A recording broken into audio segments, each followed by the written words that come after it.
هغه کوم کسان دي چې د هغوی به د یوټیوب نه هېڅکله ارنینګ سټارټ نشي او که چېرته سټارټ هم شي په دې ارنینګ باندې به دوی ډېر ستړي ستومان وي، خفه به وي. په فرست نمبر باندې هغه خلک څوک چې دا سوچ کوي چې زما ویډیو د هر چا لپاره ده او هر څوک یې کتلی شي. سیکنډ نمبر باندې څوک چې داسې وایي چې کله زما ډېر ویوز شي او ډېر سبسکرایبر شي نو بیا به زما غټ ارنینګ سټارټ شي، بیا به زه ډېرې پیسې ګټم.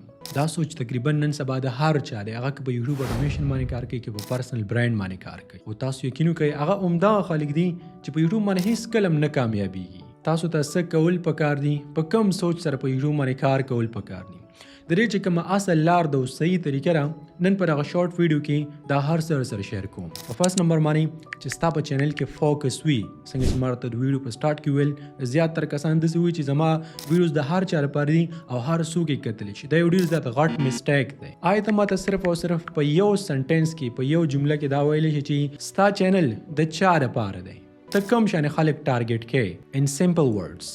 فار ایگزامپل ستا چینل د امیزون په باره کې دی، ته خلکو ته امیزون ښیې نو بیا په دې چینل باندې صرف او صرف د امیزون ریلیټډ ویډیوز وي. نو ته به بیا داسې نه کوې چې په دې باندې د ټریډنګ کلاسونه اپلوډ کړې، ډراپ شپینګ یا داسې نور څه. یا فار ایگزامپل ته په خپل چینل باندې ډاکومنټریز اپلوډ کړې، اسلامیک ډاکومنټریز، نو بیا به ته په دې چینل باندې صرف او صرف اسلامیک ډاکومنټریز اپلوډ کړې.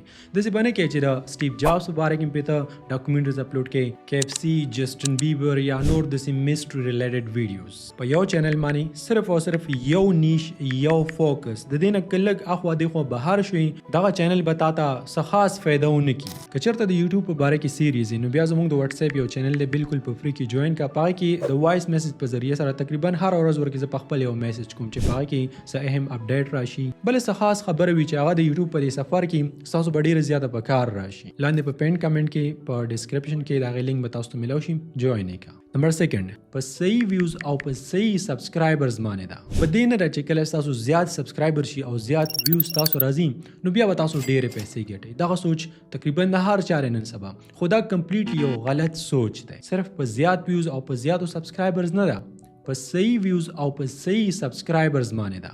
ان سمپل ورډز درته ووایم که نه د کار خلک به ټارګټ کړي، هسې فضول رش به نه جوړئ. یو سمپل اگزامپل به درکړم.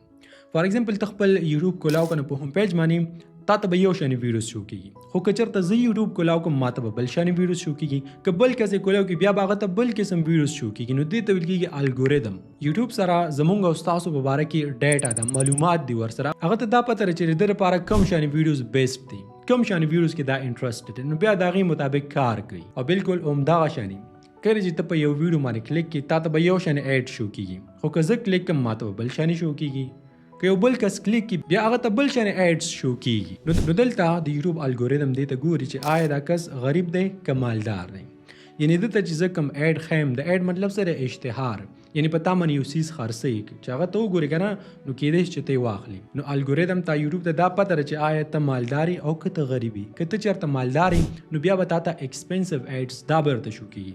که ته چېرته غریبي هغه څیز ته دې وس نه وي، پرچیسنګ پاور دې ویک وي، نو بیا به تا ته داسې ایډ شو کېږي چې بس هغه تا سره جوړېږي. که چېرته صرف په دې یوه خبره باندې تاسو ځان پوهېږو که نه نو به داسې ووایه چې دغه گیم تاسو وګټو. نو که ته غواړې چې مالدار شي بیا غریب خلک مه ټارګټ کوه، یعنی داسې ویډیوز داسې کانټینټ مه جوړوه چې هغه غریب خلک ټارګټ کړي، ځکه یو غریب دی او څه غریبانان هغوی دي، نو دې نه به څه جوړ شي، دې نه به هېڅ سم جوړ نه شي. که په اصل کې د یوټیوب نه ارنینګ کول غواړي، سم مالدار کېدل غواړي، ښه غټ ارنینګ کول غواړي، نو بیا داسې کار وکړه که نه چې ریچ نه دي مالدار خلک، دا ټارګټ کړه. ولې؟ ځکه که چېرته هغوی ستا ویډیوز ګوري هغوی ته به ایکسپنسیو ایډ شو کېږي چې د هغې نه به ته زیات ارنینګ کوې. که چېرته ستاسو پیډ سرویس وي، پروګرام وي، نو هغوی مالدار دي، هغوی ستا نه اخیستلی شي. او بیا چې کله برانډز ګوري که نه موږ چېرته سپانسرشپ ویو، نو دغه سپانسرشپ به هم ستاسو طرف ته په اسانه باندې اټریکټ کېږي، ځکه هغوی ته پته ده چې موږ سره کوم ایپ دی یا هر څه دي، نو د دې کس آډینس نه دي، د دوی دومره طاقت شته چې دا پرچیز کړي. صرف دا نه، په دې کې 100,000 نورې فایدې هم دي. او له تاسو چې زموږ کوم کورس جوین کړی دی، که تاسو خیال وکړئ په دې کې موږ مین فوکس په همدغه څیز باندې کړی، که چېرته دا خبر سره ته اګري، ستا هم همدغه سوچ وي غواړي چې دغه څیزونه په تفصیل کې زده کړي نو بیا دې لپاره ته هیڅ ضرورت نشته زموږ پیډ کورس ته جوین کړي زموږ سپورټ ټیم سره رابطه وکړي او ورته ووایي چې ماته د فری کورس لینک راکړه خیر کمپلیټ کورس خو نه دی خو تقریبا 15 کلاسز دی ورکړي خو دومره څه به دې ضرور زده کړي چې تا په کلونو کې نه زده کړي ستا په ذهن باندې چې کومې تالې لګېدلي که نه دا به ورسره کولاوي شي او څه چې ورکې زده کوې د دې خبرې زه ګارنټي درکوم چې په یوټیوب باندې هغه څوک چاته نه ټیچ کوي بیا د هغې نه بعد که چېرته ستا خوښه وه نو زموږ د یوټیوب آنلاین اکیډمې کې بیا ته رجسټریشن هم کولی شي